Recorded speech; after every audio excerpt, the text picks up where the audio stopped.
नमस्कार दोस्तों, स्वागत है आप सभी का मेरे YouTube चैनल इन्फो अकेडमी पर। और आज की इस वीडियो में आप एक भर्ती के नए नोटिफिकेशन के बारे में जानेंगे। ये जो भर्ती का नया नोटिफिकेशन है, ये commandant Garhwal rifle regimental centre Lansdowne Uttarakhand के द्वारा जारी किया गया है। और ये जो एम्प्लॉयमेंट नोटिस है, ये ऑफिशियली एम्प्लॉयमेंट न्यूज़ में 9 अप्रैल से लेकर 15 अप्रैल 2022 का जो ऑफिशियली एम्प्लॉयमेंट न्यूज़ है उसमें पब्लिश हो चुका है। इस एडवर्टाइजमेंट के तहत डिफेंस सिविलियन के ग्रुप सी के लिए विभिन्न प्रकार की ट्रेड्स के लिए एप्लीकेशंस इनवाइट की गई हैं और इन सभी पदों के लिए आपको ऑफलाइन एप्लीकेशन फॉर्म ही भरना पड़ेगा। और यहाँ आपको एक बात स्पष्ट कर देते हैं कि इस भर्ती के लिए भारतवर्ष के किसी भी राज्य के कैंडिडेट जो हैं वो अप्लाई कर सकते हैं, क्योंकि ये सेंट्रल गवर्नमेंट की जॉब है और इसके लिए आप किसी भी राज्य के कैंडिडेट हों तो आप अप्लाई कर सकते हैं। इस प्रकार के नए नए जॉब नोटिफिकेशन प्राप्त करने के लिए आप इस चैनल को जरूर सब्सक्राइब करें, वीडियो को लाइक व शेयर जरूर करते रहें ताकि आपको भर्तियों से संबंधित हर छोटी बड़ी अपडेट इस चैनल के माध्यम से मिलती रहे। चलिए शुरू करते हैं आज की वीडियो और देखते हैं कौन कौन से पदों के लिए ऑफलाइन एप्लीकेशंस इनवाइट की गई हैं। जैसा कि आप टैबलेटर फॉर्म में देख रहे होंगे, सबसे पहला पद जो है वो स्टेनोग्राफर ग्रेड 2 का है। एक वैकेंसी है एक्स सर्विसमैन के लिए आरक्षित रखी गई है और लेवल 4 की वैकेंसी है। स्टेनोग्राफर के लिए जरूरी योग्यता की बात करें, 12वीं कक्षा किसी भी रिकॉग्नाइज बोर्ड से आपने पास कर रखी होनी चाहिए। इसके अलावा आपका जो स्किल टेस्ट होगा वो 10 मिनट आपका 80 वर्ड पर मिनट जो शॉर्ट हैंड है उसका टेस्ट होगा। हिंदी या इंग्लिश में कोई भी एक भाषा में आप दे सकते हैं। और कंप्यूटर पर आपको ट्रांसक्रिप्शन करनी पड़ेगी शॉर्ट हैंड की। 50 मिनट आपको इंग्लिश के लिए मिलेंगे और 65 मिनट आपको हिंदी के लिए मिलेंगे। आप किसी एक भाषा को भी चुन सकते हैं इसमें। और आगे है क्लर्क की एक पोस्ट है जो कि EWS कैंडिडेट के लिए आरक्षित रखी गई है। क्लर्क के लिए भी जरूरी योग्यता 12वीं कक्षा किसी भी रिकॉग्नाइज बोर्ड से पास कर रखी होनी चाहिए और टाइपिंग स्पीड आपकी 35 शब्द प्रति मिनट इन इंग्लिश में या 30 शब्द प्रति मिनट आपकी हिंदी में टाइपिंग स्पीड होनी चाहिए। इसके बाद है ब्लैक स्मिथ का एक पद है जो कि SC श्रेणी के लिए आरक्षित रखा गया है और लेवल 1 की वैकेंसी है। ब्लैक स्मिथ के लिए भी जरूरी योग्यता की बात करें, 10वीं कक्षा किसी भी रिकॉग्नाइज बोर्ड के साथ साथ आपको डिप्लोमा या सर्टिफिकेट इन रिस्पेक्टिव ट्रेड में किसी भी रिकॉग्नाइज ITI से आपने पास कर रखा होना चाहिए ब्लैक स्मिथ का डिप्लोमा, तभी आप ब्लैक स्मिथ के लिए अप्लाई कर सकते हैं। इसके बाद कुक की बात करें, 3 वैकेंसी है कुक के लिए, जिसमें एक SC के लिए, एक OBC के लिए और एक OBC फिजिकली हैंडीकैप्ड के लिए एक वैकेंसी है। और इस वैकेंसी के लिए लेवल 2 की वैकेंसी है। जरूरी योग्यता की बात करें, मैट्रिकुलेशन किसी भी रिकॉग्नाइज बोर्ड से आपने पास कर रखी होनी चाहिए और नॉलेज ऑफ इंडियन कुकिंग या ट्रेड में प्रोफिशिएंसी होनी चाहिए, तभी आप कुक के लिए अप्लाई कर सकते हैं।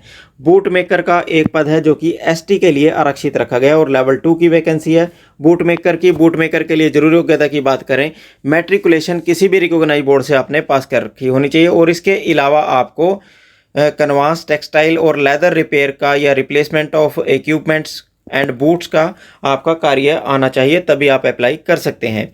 आगे बात करते हैं वाशरमैन यानी कि धोबी के एक पद है जो कि जनरल श्रेणी के लिए आरक्षित रखा गया और लेवल 1 की वैकेंसी है। वाशरमैन के लिए जरूरी योग्यता 10वीं कक्षा और इसके साथ साथ आपको मिलिट्री और सिविलियन क्लॉथ को थॉरली धोने आना चाहिए।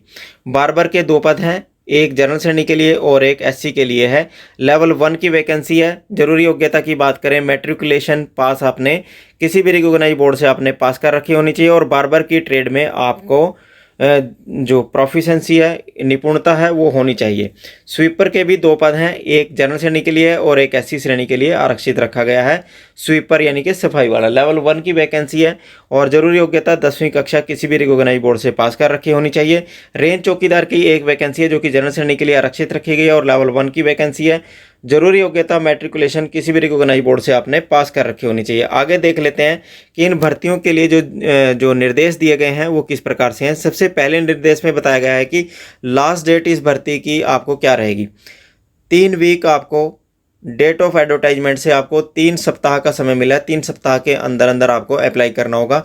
इस हिसाब से आपकी जो ये जो एडवर्टाइजमेंट है वो 9 अप्रैल को पब्लिश हुई है और 3 सप्ताह यानी कि 21 दिन आपको अप्लाई करने के मिलेंगे, यानी कि 30 अप्रैल 2022 से पहले पहले आप इस पदों के लिए अप्लाई कर सकते हैं। इसके बाद आप अप्लाई नहीं कर पाएंगे। एज की बात करें, 18 से 25 वर्ष जनरल श्रेणी के लिए है और OBC को ऊपरी आयु सीमा में 3 वर्ष की छूट मिलेगी, SC ST को 5 वर्ष की ऊपरी आयु सीमा में और फिजिकली हैंडीकैप्ड को 10 वर्ष की ऊपरी आयु सीमा में छूट प्रदान की जाएगी।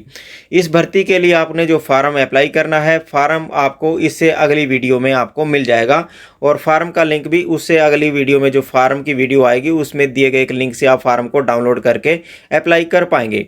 फार्म के साथ आपको सेल्फ अटेस्टेड कॉपी, आपने एजुकेशन क्वालिफिकेशन के सर्टिफिकेट्स की कॉपीज़ लगानी है, मार्कशीट डिप्लोमा की कॉपी लगानी है, आधार कार्ड की और एक कैरेक्टर सर्टिफिकेट आपने